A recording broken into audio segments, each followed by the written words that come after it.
Welcome to the NBA Prop Pick Show, powered by EV Analytics. I'm John Metler. He's Adam Scherher.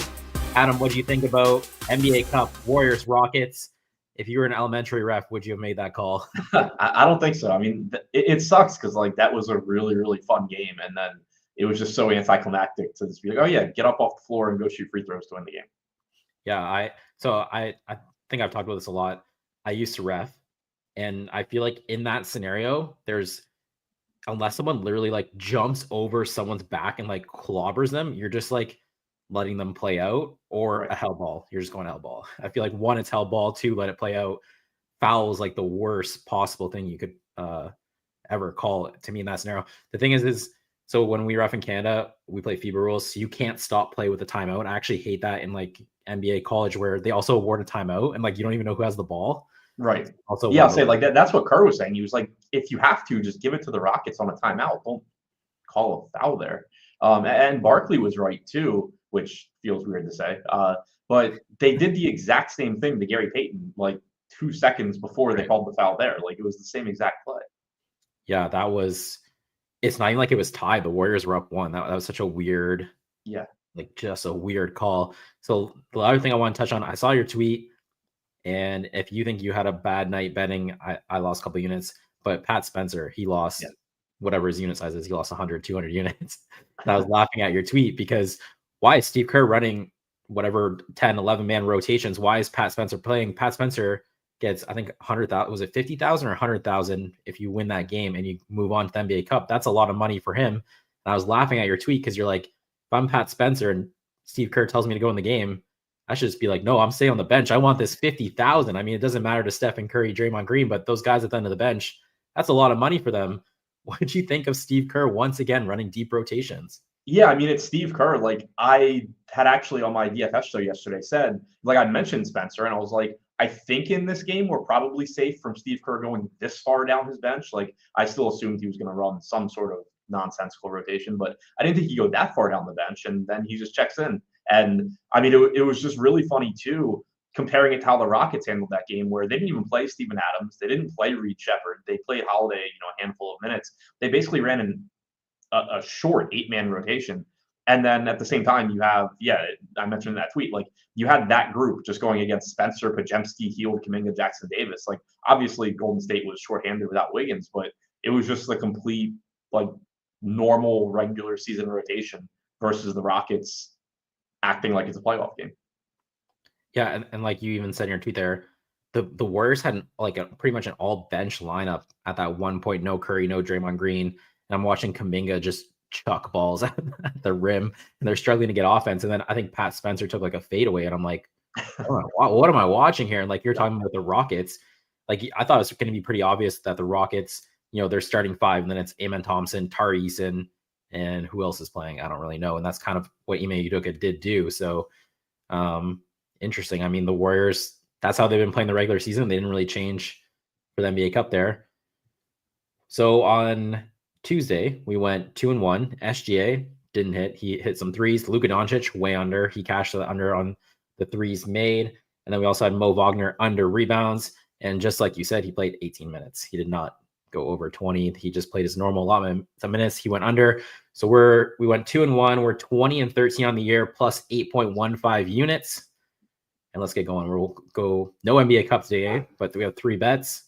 And we have 3 games on the board. If you're new to the release procedure, we're going to tell you what game we're betting on, the prop market, the team, the player. Then we'll tell you the bet. Adam's from EV Analytics. They do fantastic prop projections, and he's going to put those projections to work and provide us some context here with these bets. Let's get going. First bet, we're going to DraftKings. First 2 are DraftKings. Last one's at Bet365. Some alternate books showing good price, BetMGM and Caesars as well. So you want to fire up those apps. And the first game, we're going Raptors, Heat in Miami. Producer Dell was just in Miami for a Raptors Heat game. And we're looking for the threes main market again.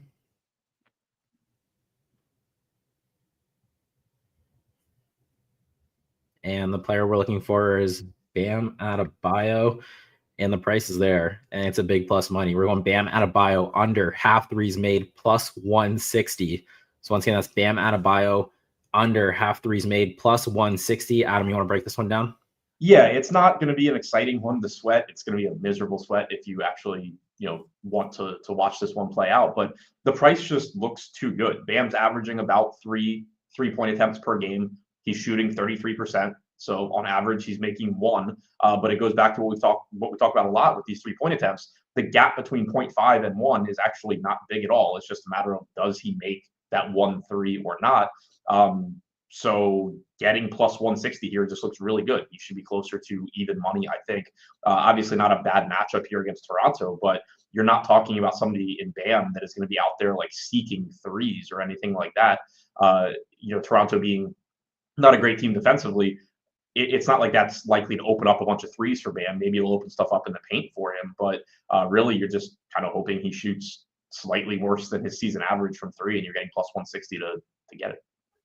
So someone's in the chat there, same price at Fanatics. BetMGM, Bobby says plus 145 at BetMGM, and 365 had plus 155. So pretty close there, only 5 cents off. We're going to need Jakob Poeltl to move his feet and get out to the perimeter to stop this. I mean, Adebayo, to me, just when you watch him play, he's also someone who could literally just miss all his 3-pointers. Right. Like, I wouldn't say he has the cleanest 3-point shot. I mean, he's been adamant about shooting it, something you saw in the Olympics from him where he was like trying to convince Eric Spoelstra to even let him shoot threes. So yeah, it's a big plus price. And I mean, the 2 on Tuesday, SGA, Doncic, they both look scary. And I mean, Doncic got there easily. SGA didn't, but you got the plus price on Doncic. So hey, let's go. Plus 160, right? Yeah, I mean, basically, you're getting plus 160 on Bam just being slightly below average. And with the way averages and medians work, that's going to happen a decent amount of time. Yeah. So the first bet, Bam Adebayo under half threes made plus 160. And move on to bet number 2 here. We're staying at DraftKings and we're going Pistons Celtics. And the market we're looking for is the assist market. And the player we're looking for is Cade Cunningham. And the bet is Cade Cunningham under 8.5 assists plus 110. Once again, that's Cade Cunningham under 8.5 assists plus 110. This is pretty widely available. MGM has plus 110. 365 has plus 110. If you see something better, let us know in the chat. Adam, you want to break this one down? Yeah, so we have Cunningham projected for 36 minutes, which is his season average. He's averaging 9.5 assists per game for the season. So, obviously this line is lower than his season average, but you do have a couple of things working against him here. One, Boston being a good team defensively. They're allowing the 5th fewest assists per game to opponents. And then also you have a double-digit spread on this game in Boston, where obviously there's just increased risk of Cunningham not getting his full run here and only playing 30 31 minutes, something like that. So the matchup here I think is what really is driving this, and I do like that we have that 36-minute projection on him, because if we had 32 or 33 minutes, then we're clearly like 100% weighing in the blowout risk here and the fact that Cade might not get full run, and I wouldn't want to be betting it based on that assumption. So like I do really like that we basically have him projected to play a full game here, and because of the matchup alone, even without considering the spread, it projects as a profitable bet. And then you factor in that there's just more volatility to his playing time as well because of the spread. It looks really good. I'd say it's also probably a pretty good spot for the Celtics. You're coming off 5 days rest. This is a team like defensively and effort. And you guys got some older guys they're kind of up to going into like this little NBA Cup break a little bit too. So I'm sure this helped them. He's also Cade Cunningham. He's kind of surging right now with this. I think, did he have 15 dimes? I think his last game out here. So this price has kind of jumped up. 8.5. 8.5's a pretty big number for Cunningham. I know he's, been a good assist guy this year, getting triple doubles and stuff, but like even last year, I want to say he was like more 6.5. So, I mean, this number is getting up there, especially, we're getting plus 110 on the under. This is a juiced over on the 8.5 here for Cade Cunningham. Like you're saying, I think the blow risk is obviously very, very real. I'd be nervous about his teammates even just trying to convert potential assists against their individual matchups of the Celtics, right? So, because his big guy would be, like his main assist guy would be Jaden Ivey. So say he's being guarded by Drew Holiday, Jaden Ivey's by Derek White. That's not the greatest matchup for Jaden Ivey. And then Jalen Duren has a lob threat. Jalen Duren's going against Kristaps Porzingis. Al Horford, also not the best matchup for assists. So you can definitely see the basketball angles there as well. So the same plus 108 at Caesars, plus 110 MGM. So we're going Second bet, Cade Cunningham under 8.5 assists plus 110. Last bet, we're going to bet 365. And we're staying in the Pistons Celtics game, but we're going to the rebounds market. And if you mentally want to bet on who this is, you're probably not correct. Probably don't even have if it's an over or under, because it's an over, rare over. So we're looking at Malik Beasley, and we're going over 2.5 rebounds plus 110. Best price other than this one I saw is 108 Caesars. So once again, that's Malik Beasley over 2.5 rebounds plus 110. You want to break this one down for us, Adam?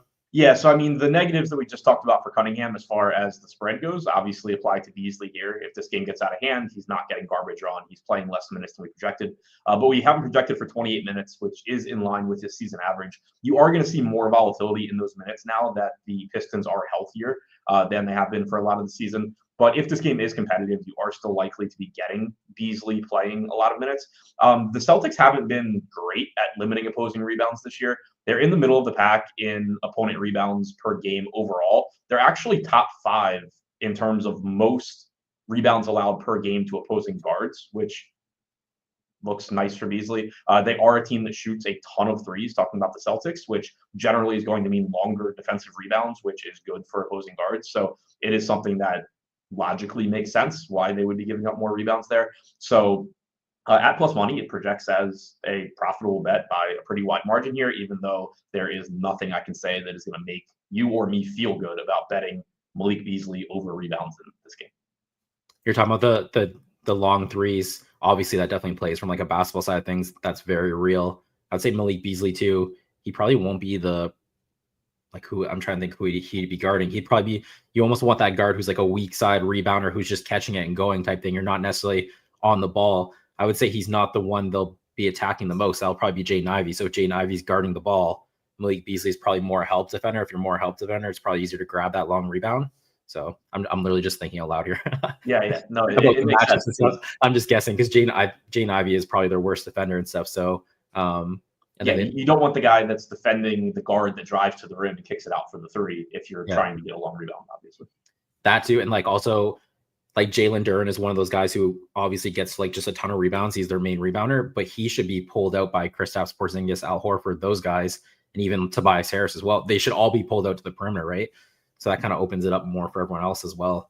So you can kind of see, I think Malik Beasley, of that trio of Tim Hardaway Jr., Beasley, Fontecchio, kind of those shooters that they're using, I think Beasley's been their best player this year. So in terms of minutes, and they started the year. I don't know if Tim Hardaway Jr. was just starting because he went to Michigan and they're just this makes sense. And he was getting more of the run. But as the season's kind of gone, it does seem like they've started to lean a little more on Malik Beasley versus the other shooters.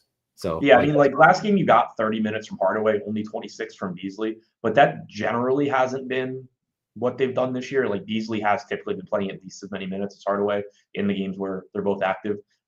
Beasley has generally played relatively well for them and been able to get the minutes. And also just, stepping back from this matchup and going back to, the overall, obviously you don't think of Beasley as a big time rebounder, but he is averaging 3.1 rebounds per game in 20.5 minutes per game this year. So it's not like this is somebody that gets 1 rebound a game and we're saying, oh, the Celtics give up a bunch of long rebounds, so let's bet over 2.5. You're still just trying to get him to do what he does on average, basically. But it is a matchup that lends itself to him doing well. Those are the best bets. You're just I literally just need this person to do what they normally do. Right. And the matchup makes sense and you can see in your head and the price is right on the bet. You're just combining all the things. You're all right. Yeah. Basically when you think about having the Cade bet and the Beasley bet, when you take the blowout aspect out of it, because obviously that works in different directions for them since we have an over on Beasley and an under on Cade, but just the matchup standpoint, it does just all make sense where you need Cade to do worse than usual in assists, but he's in a matchup where he should do worse than usual in assists. And then you need Beasley to just do what he does rebounding, and he's actually in a matchup that is better than usual for his rebounding. For sure. So the 3 bets, it's Bam Adebayo under 3s made, Cade Cunningham under 8.5 assists, and Malik Beasley over 2.5 rebounds. Adam, you want to let the people know where they can follow you, where they can get more information, where they can get more hot takes on Pat Spencer? Yeah, you follow me on Twitter at ShipMyMoneyDFS. Also, if you're into NBA DFS, the Endgame Syndicate YouTube channel, I do DraftKings tournament breakdowns over there. I'll have one today at 4:45 p.m. Eastern, so check that out. So this concludes the NBA Prop Pick Show on Thursday. We will be back Tuesday, 10:30 a.m. I believe that's NBA Cup final. Saturday semifinal. I think Tuesday's the final game. So you'll probably have one game to choose from, but you've excelled in those spots. So probably be one game NBA Cup final on Tuesday. We'll see you then at 10:30 a.m. Enjoy your weekend. Good luck with your bets. Del, play the song.